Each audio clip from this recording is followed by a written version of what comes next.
Vers où le poème ? Périlleuse caravane du poème, en monture et harnachement de paroles. À la rencontre de soi, aucun chemin n'est balisé, ni à l'avance verbalisé. On progresse à l'estime, sans l'aiguillon d'une boussole, en éclaireur de soleil et d'étoiles.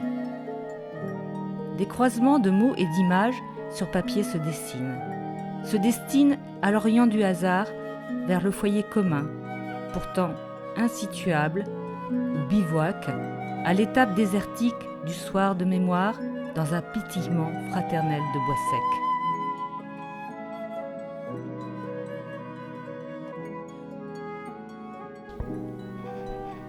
L'insignifiant. Regarder se dissoudre un nuage me suffit quand l'aile d'une graine soudain le traverse. Un bégaiement de volatile crépite dans le champ voisin. Les herbes essaiment déjà leur présage de colchique. À peine fléchiront-elles à l'épreuve de la pluie.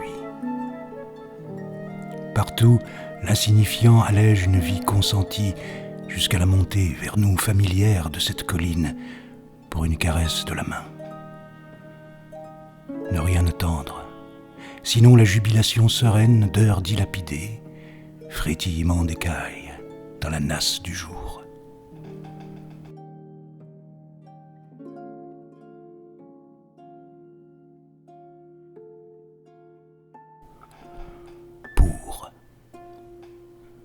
Pour l'apaisement du regard sur la jubilation des blés, pour la volupté de la main frôlant l'ovale d'un visage,